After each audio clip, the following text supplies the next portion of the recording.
I do want to ask you to speak about the environment. The I love that we're foraying into the kind of more like esoteric realm of dialogue. Okay. So people are really worried about AI's impact on the environment, understandably so. Right now, there's like, we're building these huge data centers. There's a massive, there's an energetic cost associated with building the infrastructure to support this technology. But I am actually really excited about the potential here for many reasons. By the way, I'll just say when I did my undergrad at Oxford, I studied geography, but I did environmental geography and a lot of environmental science in there. So I deeply care about this topic, and not just like blowing smoke up about it, right? So a few things that I'll say. One, it's early, um, and that's what if people remember early computers, like they took up an entire room to do in a few days what the worst, shittiest calculator today could do in like a nanosecond now, right? So if you just think about that as a comparison, it's like we're in early days of AI where still, things are not as efficient as we would like them to be.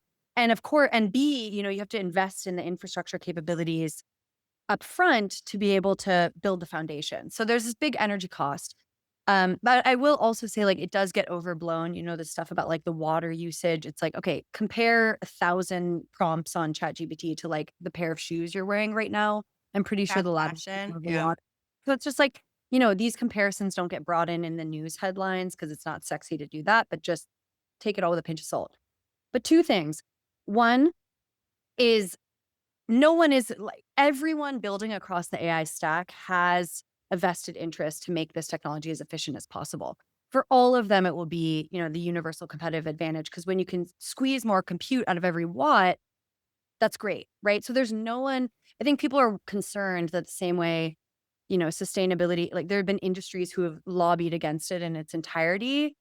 It's unlikely you would see that in the same way here. Of course, there will be, nuances to that, but that's number one. And then two, this is the bigger point. When we talk about AI, we talk about efficiency and productivity, that it has the potential to make everything we do on the planet more efficient. Um, and that means energy saving. So, yes, there's this upfront cost. Well, I'll just give a concrete example of that. Like, again, these skyscrapers we've been talking about, thousands of people working on screens all day in these big buildings working.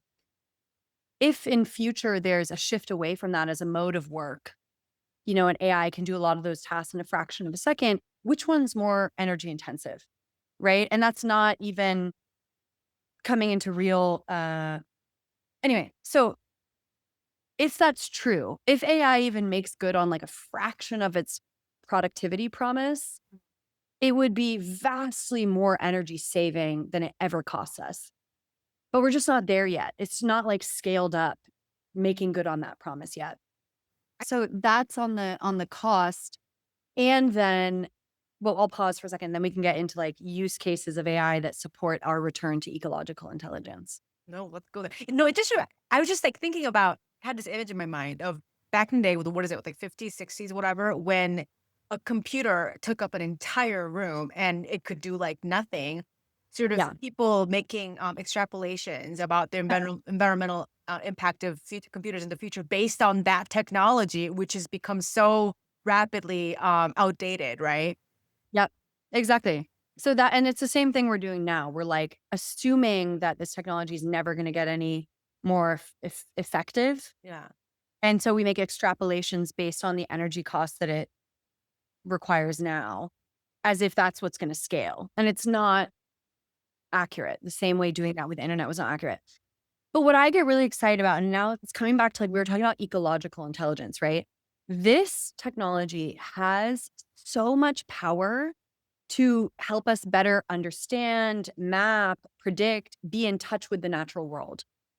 And like high level thesis statement is that when we better understand the natural world and are more in touch with its rhythms and understanding of them, there is no way we can continue to treat it the way we do. Um, and that's like the thesis statement. And there's so many amazing examples of that. Like everything from you have digital twins, where we're kind of, creating AI, yeah, twin versions of cities or of the entire planet so that we can model it and understand kind of weather patterns or heat patterns or simulate. And so there's on that level. And then there's also these incredible things we're now able to do. Like, I don't know if you've seen people making music out of the electronic signals that get sent through mycelium, like fungus. Oh, I've seen that. Was so cool. Yeah, and or kind of mapping and better understanding the way in which trees communicate with one another, Yeah. or like we're getting to the point where we're able to almost, um, yeah, like understand the sentiment of living being or animals, right? We're not necessarily talking to them yet, but like how far away is that future? And so I say, like, we are going to be able to understand the natural world in a really profound way that doesn't even you don't even need to talk about spiritual topics to understand this. Like, the technology is allowing us to do it today. There is no way we continue it won't be possible for us to disregard the natural environment in the way that we have when we're, you know, communicating with it almost on that level. You Um think it can really help us to improve our like intimacy with nature almost? Yeah. I mean, Yeah. and it's already doing that. My youngest brother's studying to be a vet. And we were speaking the other night, and he was just saying to me, he's like, we're going to look back in a few decades or however long, and we will, like, the fact we farmed and ate animal meat the way we do today Oh, will be unthinkable to us. It will be akin to how we look back on, like, the treatment of slaves right. or the institution of slavery. And Oh, he really like, the way he articulated this, I was like, "That's absolutely true." You know, it's not of course, we've always evolved as a species that ate meat. The difference now he was yeah. saying, and in a way, so there's nothing wrong with almost that as the statement. It's that the scale at which we farm it and the conditions and the treatment of those animals Yeah. is unthinkable. Yeah. And also the fact that as a species, we have evolved past the need to eat meat. Like, if everyone stopped eating meat tomorrow, there would still be enough nourishment on the planet for us all to kind of sustain ourselves. So you add that fact with how badly we're treated, it's just like it will be something we look back on and just think, how did we ever do that? Yeah. And that to me, I mean, it was a real awakening, and I haven't eaten meat since then, except for I've had fish sometimes, but I told him, I was like, "That really struck something in me," and I do think it's the loss of our ecological intelligence. Like, we're so out of touch with nature. Nature's something we go to, right? Where we don't live amongst it and with it in the way that we always did in human history past. And so, of course, we do things like throw away a cup or waste food, and we don't think about the ecological impact because we're so removed from it. And as we restore that intelligence, remember that intelligence, I think this will all shift for the better. If people are environmentalists or they deeply care about this side of the equation, I just hope, like, lean in, go look into, and I try to spotlight some teams who are building towards this type of future, who are really leaning in. Do that. Like, we need like, these are not mutually exclusive terms. I actually think synthetic intelligence will support our ecological intelligence and vice versa. Ah, I know so many people who are going to be listening to this right now, like fucking freaking out. That's Come like, talk to me if you're doing something too. I wanna spotlight that. I wanna let me include it yeah, as a hopeful highlight in the book, you know? amazing. You didn't go into this much in the talk, but I wonder if we can talk about mental health and AI. Mhm. Because I think broadly I can be seen as being in the mental health space, healing space, coaching space. A lot of therapists in my world. And how do you see AI disrupt changing these fields? Yeah. It's perfect segue. I mean, so there's a lot of, again, fear about this, Yeah. right? Like, it gets dismissed very quickly. People say, "Oh, you're using AI is gonna be your therapist and your teacher and your lover," and, like, it gets, poo-pooed very quickly, right? Mhm, It's just mhm. telling you what you wanna hear. And again, like, at this early stage we're at, there's truth to a lot of that. Um, and over reliance wouldn't necessarily be a good thing. But what I see, I talk about the democratization of care, and I talk about the fact that historically, to have a therapist or a coach or whatever it may be is expensive and therefore accessible only to a few people who can afford the time, resources, energy to have a person like that. And But even then, even when you have the resources to hire a therapist, coach, whatever, it's actually really hard to find. It can be really hard to find one that's a good match for you. How many people do you know who go like therapist shopping or coach shopping? yes, Yeah, you know? yes, exactly. So exactly that. It's like this wild west of healing. Mhm. When it comes to mental health and healing work, it's like, where do I even begin? And I have a whole nother book outline sitting on my computer, which is like the healing handbook, where I was trying to create a framework for this for people. Like, where do you start? Who are the high integrity thought leaders who are really like credentialized so that you know? Anyway, I digress. The point is, it's getting poo pooed very quickly, but now, so Chat GPT, like say it's Chat GPT or choose your engine.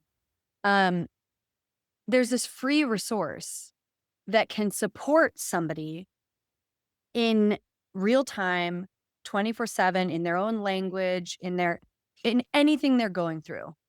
You're struggling at work, you need to have a conversation with your boss. You're have an issue with a friend and you're upset and you need to know how to craft the text back to them. You fell in love with someone on a first date and they're kind of ghosting you and you're stressed. Like anything that it is, suddenly you have a free resource at your fingertips that isn't, it's not perfect. And yes, most of them are still designed to retain you and keep you on there. And there's a whole host of things, issues with that and with your data privacy, et cetera. But it's pretty good. You know, it's modeling back relatively healthy communicate. It doesn't give a totally awful advice. It's now, there was this issue of telling you what you want to hear to a dangerous extent. They've now very corrected for that. So it will point And you towards also, a lot of people are moving over to Claude from ChatGPT nowadays. And Claude has been and is so much better at this. that. ChatGPT, I observe. And they're only going to get better and better. And Yeah, by the way, yeah. we're going to see platforms crop up that are designed exactly for this and do have trained therapists and psychologists who are behind it or monitoring it, whatever, right? That's all going to come. But the point is this: what happens to us as a species when that sort of care is available at your fingertips for free? When we have this mirror or friend or companion or resource that is available 24/7 and people go, "Oh yeah, but it's gonna then it replaces human to human contact and that's bad for," and I'm like, I don't think that's ever gonna happen. It's wired into our biology to be social creatures, but, like, put that aside for a second and answer my question. What happens to us as a species when everyone gets that type of support at their fingertips in real time when it's happening to them anywhere in the world, and it's pretty good? It's a democratization of care, and it's so powerful, and we're ignoring it. I think generally what I observe is that people who haven't felt that vulnerability because they have never personally struggled with mental illness, or these emotional types of problems, pains, I think it's a lot easier for them to dismiss it and like theoretically say, well, what about human connection? Well, guess what? When you're fucking depressed and you want to unalive yourself at 4 in the morning, Yeah. what the fuck human connection is gonna find you at that exact moment while you're on the floor of your bathroom crying because you want to die, because you can't Yep. find any hope for continuing forward? Who's gonna be there for that person? And that person is probably there in the first place because the human connections in their life failed, right? Yep. And so this is not, again, it's not either or. Let's work on improving our human relationships and then give people this democratized access. I live in a country with very high suicide rate, one of the highest in the world. And what is absolutely destroying me nowadays is that these patterns of suicide are happening in younger and younger demographics. Yep. So we have kids in fucking elementary school dying by suicide, which to Yep. me as a parent, it's just I can't imagine a worse tragedy and like in the world. And so many people, as someone who has struggled with depression before, as I have, for so many people, the difference between suicide and not suicide is in that moment, Yeah. is Yep. there someone you can talk to, Yep. right? That's why we have suicide hotlines. They're not perfect, but they work. Because Yeah. if you can talk to another human being on the other side and they say they can talk you down for 10 minutes, Yeah. it's not everything, but that actually does save so many lives. So Yep. I just get chills thinking about how many lives AI applied in this way, with intelligence, with intention, can save people from suicide, and in addition to so many other things. Yeah. And it's exactly, it can throughput you to a human faster as well, right? Yeah. Yes. Yeah. So it's, what you were describing, it's like this is a cure or one support to this, like, it's all as what do I even wanna say about this? There's so many things.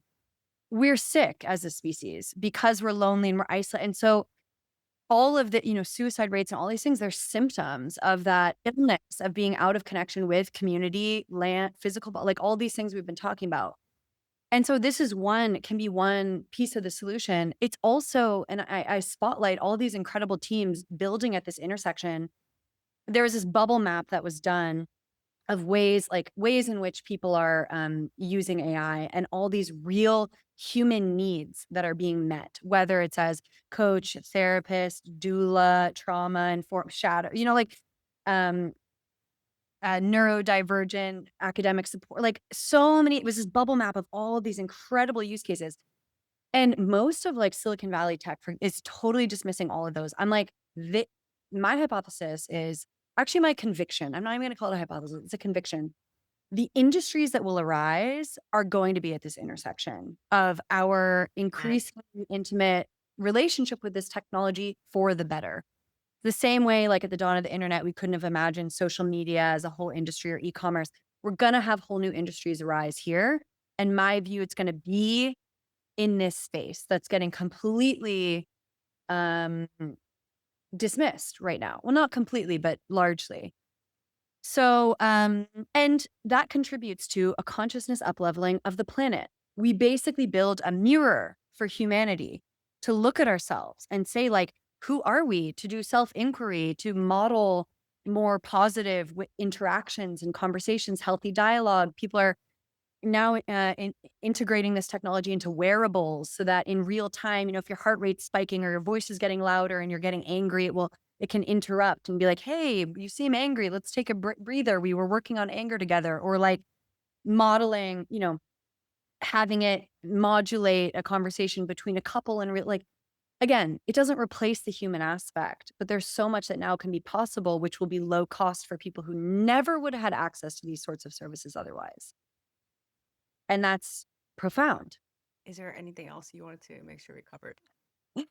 Well, I think human flourishing, as I call it, or mental health, emotional health, spiritual health, intersection with technology is going to be huge.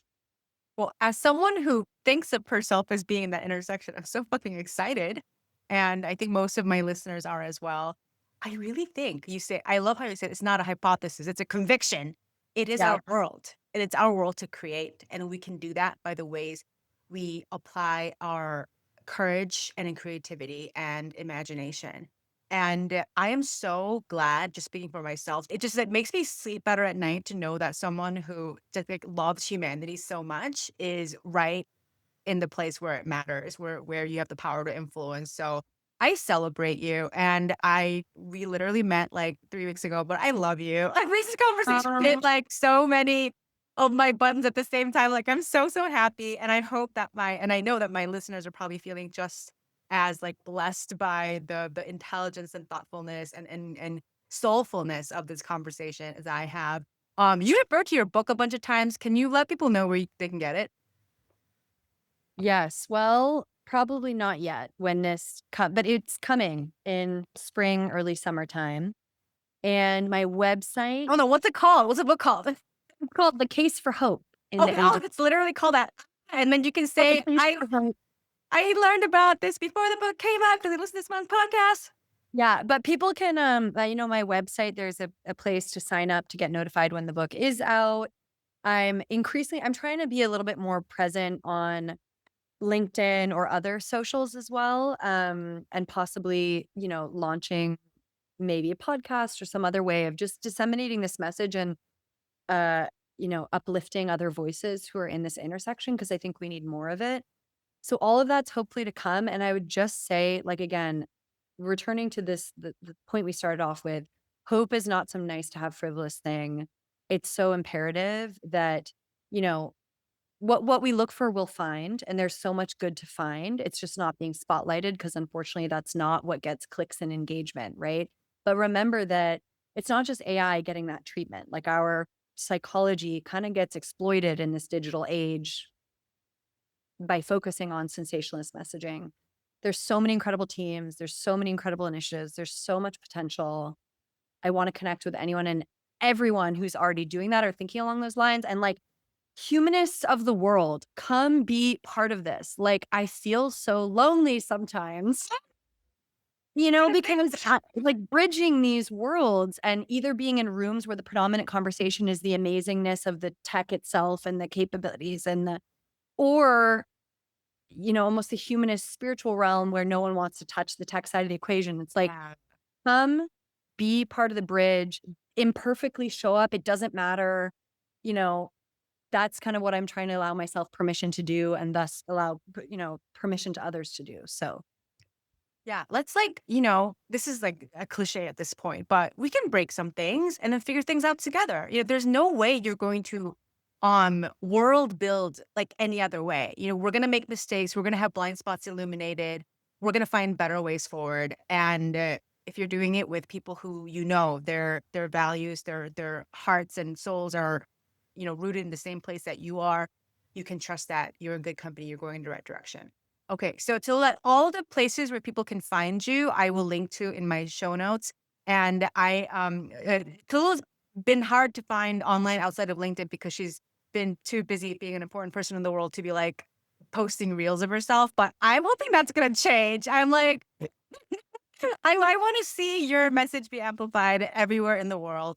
this is where I So need your advice. This is your like forte and genius that I'm going to pick your brain about after this. yes, I'm coming to terms with the fact that like everyone needs a pushy Korean mom who pushes people into things, and doing that with love, that is my superpower. Thank you so much for giving us your time and ginormous brain and even more ginormous heart, Tallulah.